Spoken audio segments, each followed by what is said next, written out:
Welcome guys. So what we're going to look at in this tutorial is finding the maximum and minimum points of a quadratic. So we know that a quadratic expression always looks like a curve on a graph. If my x squared is less than 0, so if my x squared is a negative, we make a frowny face, an upside down curve, which means it results in having a maximum point. If my x squared is greater than 0, which means my x squared is positive, we have a smiley face curve, a right face up curve, which means we have a minimum point. Now, to be able to find the maximum and minimum point of a quadratic using algebra, we need to be able to do a piece of maths called completing the square. And the easiest way to do that is by knowing the completing the square formula. So if we have a quadratic, x squared plus bx plus c, by completing the square we would have x plus b over 2 squared minus b over 2 squared plus c. Now guys, the trick here is that this formula is not going to be in our log tables, so we need to know this to be able to complete the square. So in this example it says complete the square on each of the following quadratics and hence find the minimum point of each curve. So if we look at the first one, we can see that b is minus 8 and c is going to be 10. So I'm going to take my quadratic and sub in for b and c into my formula. So that means I'm going to have x minus 8 over 2 to be squared minus 8 over 2 to be squared plus 10.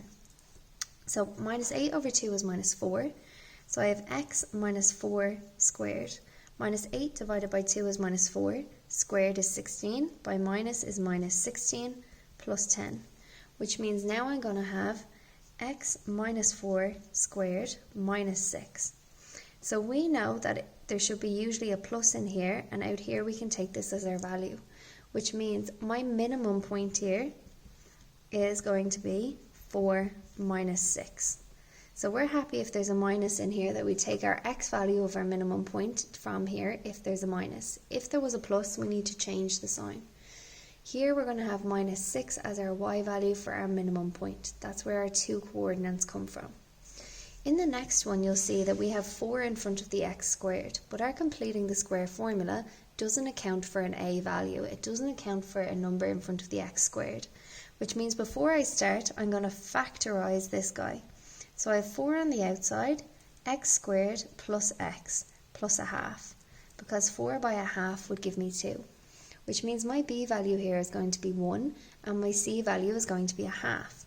So now I'm going to do difference of the completing the square formula within the brackets.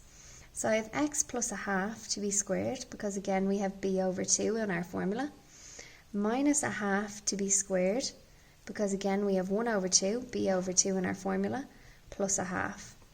Which means we have 4 by x plus a half to be squared, minus 1 over 4, because 1 squared is 1, 2 squared is 4, and we have a minus on the outside, plus a half, bracket.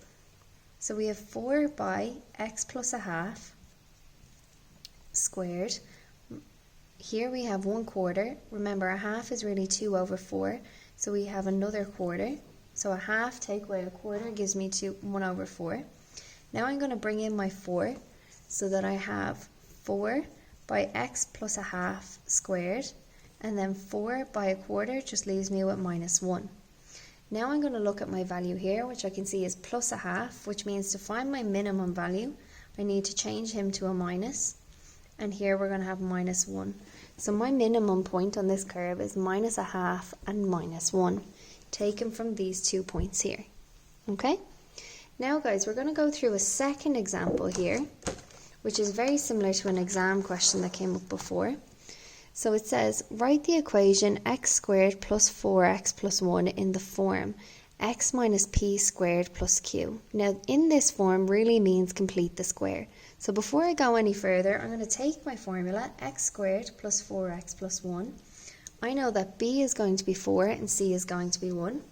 I'm going to write down my formula because I don't have it on the same card here.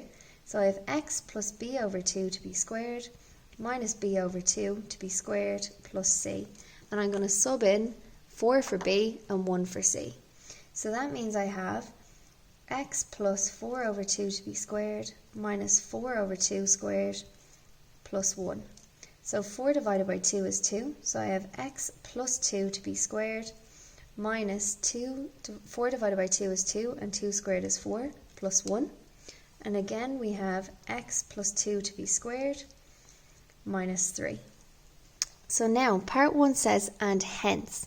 Hence always means I need to use my answer from the question above. So I need to use my equation in the complete the square form to find the minimum point. So we know that if we have 2 here and it's a plus, we need to change it to a minus to find the minimum for part 1. The minimum point here, so is going to be minus 2, minus 3. And they're the coordinates of my minimum point. The second part of the question says solve the equation x squared plus 4x plus 1 equals 0, giving your answer in surd form. And remember, surd form involves having a squared root. Because it said hence at the start, I know I need to use my completing the square form. So I'm going to write x plus 2 squared minus 3 is equal to 0. So the first way I'm going to solve this equation is I'm going to bring the 3 over and he's going to become a plus. So we have x plus 2 to be squared is equal to 3. Now I'm going to square root both sides to try and get rid of the squared. So I now have x plus 2 to be squared is equal to the square root of 3. Sorry, not to be squared. Just x plus 2, because my squared and my square root cancel, is equal to the square root of 3. Which means now I'm going to bring over my 2, and he's going to become a minus. Now we know that the square root of 3 could either be a plus or a minus answer, because we know that if we square a negative number, we're going to get a positive answer. So the square root of 3 could give me either a minus or a plus square root of 3.